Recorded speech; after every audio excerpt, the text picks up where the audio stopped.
नमस्कार,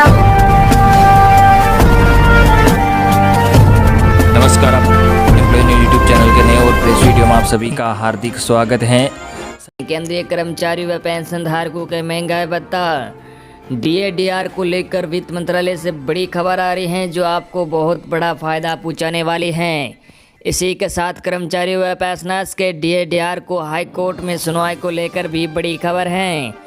तो आप इस वीडियो के एकदम लास्ट तक बने रहिए। इससे पहले अगर आपने अभी तक भी इस वीडियो पर एक लाइक नहीं किया हो तो एक लाइक कर दीजिए, क्योंकि आपका एक लाइक ही हमारी मेहनत का फल होता है। इससे पहले अगर आपने अभी तक भी चैनल को फ्री में सब्सक्राइब नहीं किया तो सब्सक्राइब कर लीजिए, ताकि आगे भी आपको कर्मचारी व पेंशनर से संबंधित लेटेस्ट से लेटेस्ट न्यूज़ मिलती रहे। महंगाई भत्ता डीएडीआर पर आपको जानकारी देने से पहले कुछ बड़ी खबरें भी निकल के आ रही हैं, जिनको सभी देशवासियों को जानना बेहद ज़रूरी है। आज से रेल सेवा का सफ़र शुरू। जी हां, आईआरसीटीसी ने अपनी वेबसाइट पर सोमवार शाम 6 बजे के बाद 12 मई से चलने वाली विशेष ट्रेनों के लिए बुकिंग शुरू की।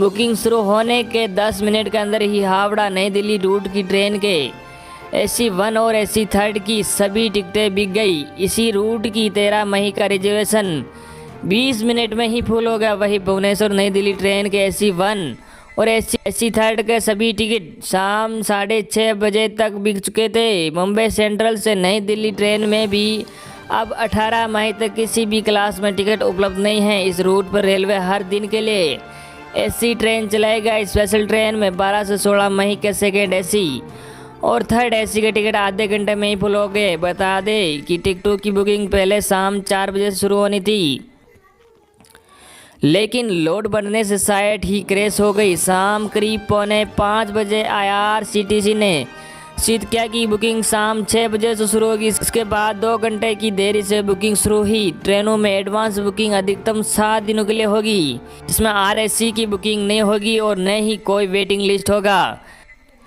कहीं हो रही थी टिकट बुकिंग, कहीं नहीं खुली वेबसाइट। शाम 6 बजे साइट खुलने के बाद भी टिकट बुकिंग में पहले की तरह दिखता है। हालांकि कुछ जगह IRCTC की वेबसाइट ठीक काम कर रही थी, जबकि अन्य जगह पर कनेक्शन काफ़ी स्लो था। कुछ मार्ग जैसे रांची से दिल्ली की टिकट बुकिंग करने पर एरर मैसेज दिखा। कई रूट पर नहीं दिखी ट्रेनें।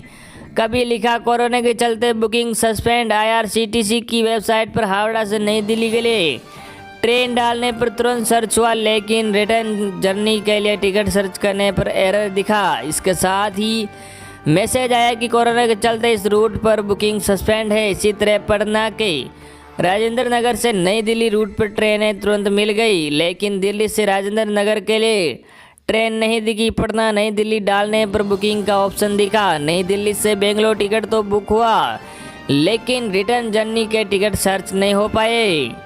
अगली बड़ी खबर, लॉकडाउन पर PM मोदी ने मुख्यमंत्री से मांगे सुझाव। 10 बड़ी बातें। जी हाँ, सोमवार को प्रधानमंत्री PM मोदी ने राज्यों के मुख्यमंत्री के साथ करीब 6 घंटे की मैराथन बैठक हुई। इस दौरान PM मोदी ने संकेत दिए हैं कि लॉकडाउन को पूरी तरह नहीं हटाया जाएगा, बल्कि प्रतिबंधों में धीरे धीरे छूट दी जाएगी। उन्होंने कहा कि उनका मानना है कि लॉकडाउन के पहले 3 चरणों में जिन उपायों की जरूरत थी वे चौथे में जरूरी नहीं है। 25 मार्च से जारी 54 दिन का लॉकडाउन 17 मई को समाप्त होने वाला है। कोरोना वायरस को फैलने से रोकने के लिए लगाया गया था। यहाँ इस बैठक की 10 बड़ी बातें। जी हाँ, PM मोदी ने मुख्यमंत्री से 15 मई तक व्यापक रणनीति के लिए सुझाव देने को कहा है कि वे अपने अपने राज्यों में लॉकडाउन की व्यवस्था से कैसे निपटना चाहते हैं। प्रधानमंत्री मोदी ने सोमवार को मुख्यमंत्री के साथ कोरोना वायरस महामारी से उत्पन्न स्थिति पर विस्तृत चर्चा की और कहा कि देश की अर्थव्यवस्था को पटरी पर लाने के लिए संतुलित रणनीति बनाने की जरूरत है। मोदी ने मुख्यमंत्री से कहा, हमारे सामने 2 चुनौतियां हैं। इस बीमारी के संक्रमण की दर घटाना और दिशा निर्देशों का पालन करते हुए सार्वजनिक गतिविधियों को धीरे धीरे बढ़ाना तथा हमें दोनों ही उद्देश्यों को हासिल करने के लिए काम करना होगा। मोदी ने कहा कि एक दूसरे से दूरी बनाकर रखना ही कोरोना वायरस से लड़ने के लिए तब तक हथियार है जब तक हम टीका या हल नहीं ढूंढ लेते हैं। उन्होंने कहा, हमें समझना होगा कि दुनिया कोविड-19 के बाद बदल गई है। अब दुनिया विश्व युद्ध की भांति ही कोरोना पूर्व कोरोना बाद के रूप में होगी और हम कैसे काम करते हैं उसमें इससे कई अहम बदलाव हो गए। मोदी ने कहा कि जीवन का नियम मार्ग जन से जग तक के सिद्धांत पर होगा। ट्रेनों की बहाली का जिक्र करते हुए प्रधानमंत्री ने कहा, आर्थिक गतिविधि को बढ़ाने के लिए जरूरी था, लेकिन उन्होंने स्पष्ट किया कि सभी मार्गों पर सेवाएं बहाल नहीं की जाएगी और सीमित संख्या में ही ट्रेनें चलेगी। मोदी ने यह भी कहा, मेरा दृढ़ मत है कि पहले चरण में जरूरी समझे गए कदमों की दूसरे चरण में जरूरत नहीं रही। इसी तरह तीसरे चरण में जरूरी समझे गए कदमों की चौथे चरण में जरूरत नहीं है। मोदी ने कोविड-19 के साथ लड़ाई में सभी मुख्यमंत्रियों को सहयोग के लिए धन्यवाद देते हुए कहा, मैं आप सभी से अनुरोध करता हूं कि 15 मई तक आप बताएं कि आप में हर एक अपने अपने राज्य में लॉकडाउन को कैसे संभालना चाहता है। मैं चाहता हूं कि लॉकडाउन के दौरान और इसमें क्रमिक ढील के बाद चीज़ों से कैसे निपटेंगे उसका आप ब्लूप्रिंट बनाएं। पीएम मोदी ने कहा कि हमारे लिए सबसे बड़ी चुनौती रियायतों के बाद भी कोविड-19 को गाँवों तक फैलने से रोकने की होगी। तृणमूल कांग्रेस के सूत्रों के अनुसार पश्चिम बंगाल की मुख्यमंत्री ममता बनर्जी ने कहा, एक तरफ तो केंद्र चाहता है कि लॉकडाउन को कड़ाई से लागू किया जाए, जबकि दूसरी तरफ वे ट्रेन सेवाएं बहाल कर रहा है और भू सीमाएं खोल रहा है। लॉकडाउन को जारी रखने की क्या तुक है, जब रेलवे, भू सीमाएं और अन्य क्षेत्रों को खोलने की इजाज़त दी जाती है। ये विरोधाभासी हैं।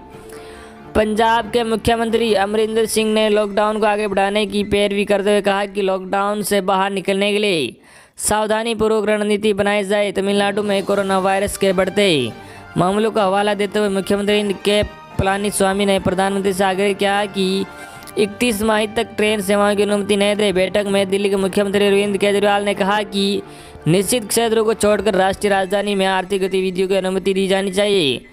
महाराष्ट्र के मुख्यमंत्री उद्धव ठाकरे ने कहा कि आपात सेवाओं के कर्मचारियों के लिए मुंबई में लोकल ट्रेन सेवाएं शुरू की जाए। अगली बड़ी खबर, एसबीआई ला रहा है सैलरी क्लास के लिए एक शानदार लोन ऑफर। जी हां, जानिए इसके फायदे। State bank of India SBI अपने ग्राहकों के लिए समय समय पर नए स्कीम और ऑफर्स लाता रहा है।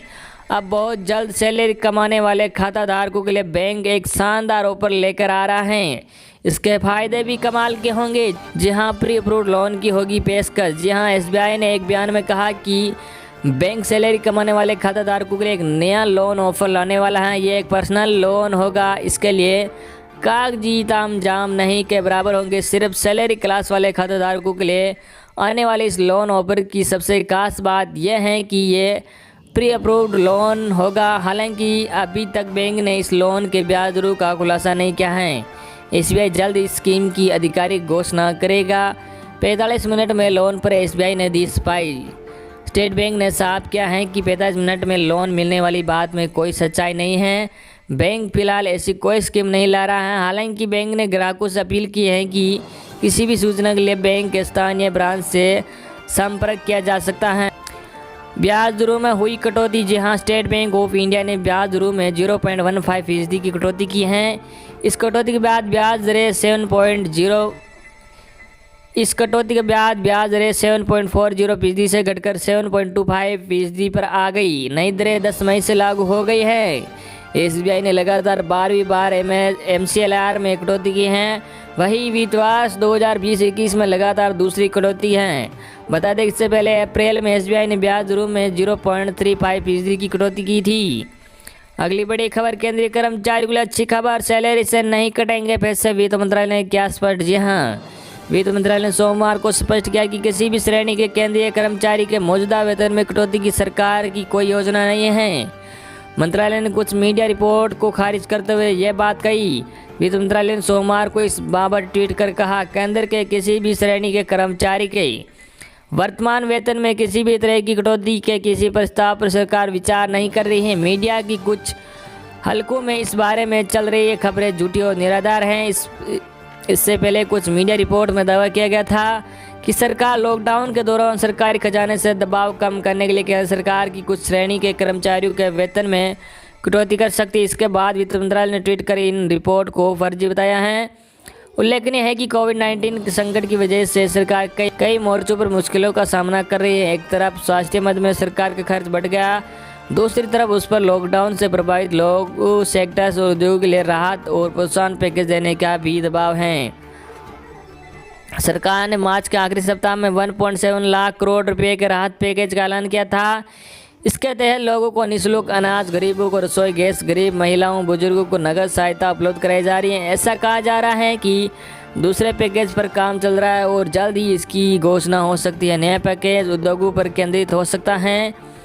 अगली बड़ी खबर, कर्मचारियों का महंगा भत्ता रोके जाने का मामला पूछा हाई कोर्ट। जी हाँ, केंद्रीय कर्मचारी दिल्ली सरकार के कर्मचारी पेंशन धारकों का महंगा भत्ता रोके जाने के खिलाफ दिल्ली हाई कोर्ट में एक याचिका दायर की गई है। याचिकाकर्ता एन प्रदीप शर्मा की ओर से वकील हर्ष के शर्मा ने कहा है कि केंद्र सरकार ने 23 अप्रैल को एक नोटिफिकेशन के जरिए कोरोना वायरस के संकट की वजह से केंद्रीय कर्मचारी और पेंशन धारकों के महंगाई भत्ते पर जुलाई 2021 तक रोक लगा दी। केंद्र सरकार के आदेश के बाद दिल्ली सरकार ने भी ऐसा ही नोटिफिकेशन जारी किया। याचिका में कहा गया है कि केंद्र सरकार के इस आदेश से केंद्र सरकार के 50 लाख कर्मचारी और 61 लाख पेंशन धारकों पर असर पड़ा है।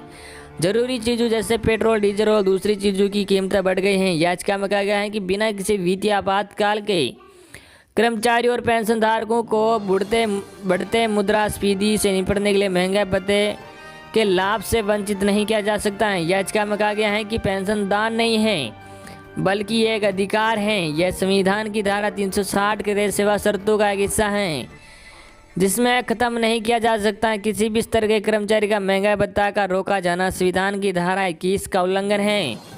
याचिका में कहा गया है कि संविधान की धारा 301 के तहत सैलरी पाने का अधिकार है। ये एक स्थापित कानून है कि सैलरी मिलने में एक दिन की देरी सैलरी नहीं मिलने के बराबर है और इसे सरकार की मर्जी पर नहीं छोड़ा जा सकता। सैलरी पाने से रोकना कानून की मर्जी से ही संभव है, लेकिन आपदा प्रबंधन अधिनियम के तहत ऐसा कोई कानूनी प्रावधान नहीं है। याचिका में केंद्र सरकार और दिल्ली सरकार को निर्देश देने की मांग की गई है कि वो कर्मचारी और पेंशन धारकों को महंगाई भत्ता रिलीज करें।